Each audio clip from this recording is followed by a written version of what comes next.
quick video. I'm gonna let y'all know the easiest way to authenticate your birth certificate. Okay, so first of all, let's talk about what it means to authenticate something.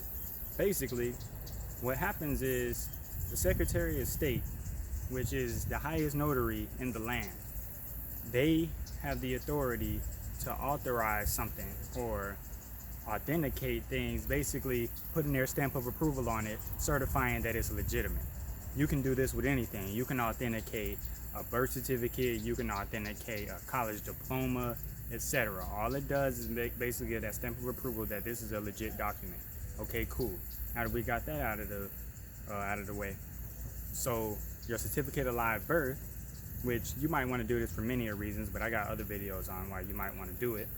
If you haven't seen the video on why you need to authenticate your certificate of live birth, definitely check that out. But so what we got to do is we're gonna go to vitalcheck.com, vitalchek.com.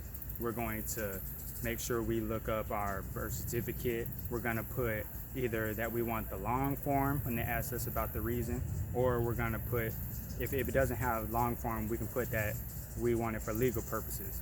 That way we make sure we get the right document, because they have a few different versions of your birth certificate that they can send you in order for you to get the certificate of live birth, which is obviously the one that I think is important for my own reasons.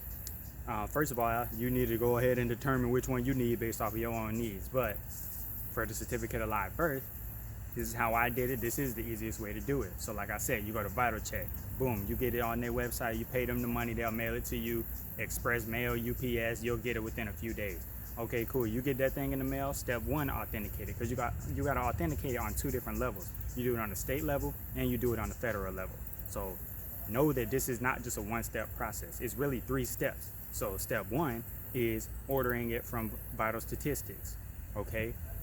Of course, on VitalCheck, you'll have the option to order it from the Vital Statistics, the Department of Vital Statistics of your state. That's where you get it from. Okay, so they keep all the birth records.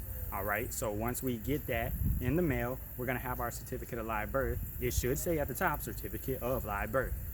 Then what we gotta do is we gotta give it to the Secretary of State in the state that we were born in. Okay, they're going to authenticate it on their level, aka the state level. You have to do the state level first before you do the federal level.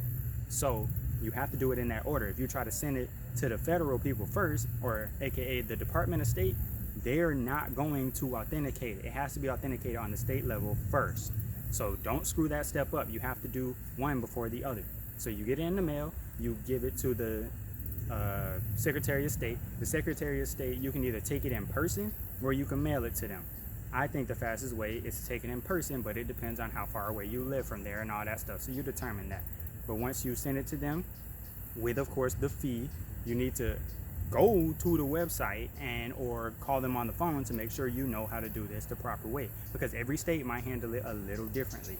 But the way I did it was I literally just took it up there, handed it to them, told them I wanted them to authenticate it. They authenticated it in 30 seconds, and then I went on about my day. Boom, just that simple. Then of course you have to pay a fee with all of this stuff, so keep that in mind. It might cost $20, so go ahead and account that it's going to cost you around $110 to do all of this, because it probably costs like, I don't know, $50 for the certificate of live birth. I don't remember how much it cost because I did it a minute ago, but it cost me like $60 because I ordered 2 of them, and you got to pay for shipping. Then you pay the Secretary of State whatever they want. Then you pay the Department of State $20. They just raised the fee on their website. You're gonna have to print out the application on the Department of State. Of course, this is step 3 now. On the Department of State, you're gonna have to mail it to them. You can't take it in person to them. So you're gonna have to print off the application or the request for authentication off the Department of State's website. You should be able to find it. It's pretty simple. All you gotta do is Google it. I'm sure you know how to Google.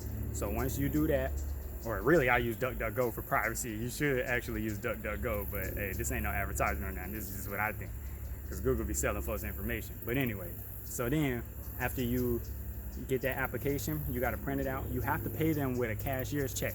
They don't take regular cash, okay? The Department of State only takes cashier check. So you have to go to the post office, right? You go to the post office, you tell them, hey, I want a money order or a cashier's check. I think you should really do the money order. I'm pretty sure I did the money order back in the day, But either way, you just read the Department of State's application. It tells you all of this. Just read the papers. Don't be trying to do these processes if you're too lazy to read. You gotta be able and willing to read this stuff. It explains everything to you. All you gotta do is read it. Seriously. I keep having people hit me up asking all these questions when all they have to do is just look it up. Read. They put it on the websites. It's not a secret. All this stuff ain't no secret. The reason why a lot of people don't know this information is because they don't read. So please, read. But like I said, you put it in the envelope. You put the request for authentication paper in there. You put your certificate of live birth in that envelope as well. And you put the money order. And then you send it to the Department of State with another envelope for them to return it that's already self-addressed, because they're not going to pay to send it back to you. So you need to already have another envelope inside of there that's stamped and already addressed to you for them to send it back as well. When they send that joint back, you'll have everything you need. It'll be authenticated both ways. You good to go. So I hope that makes sense. It's pretty simple. Till next time.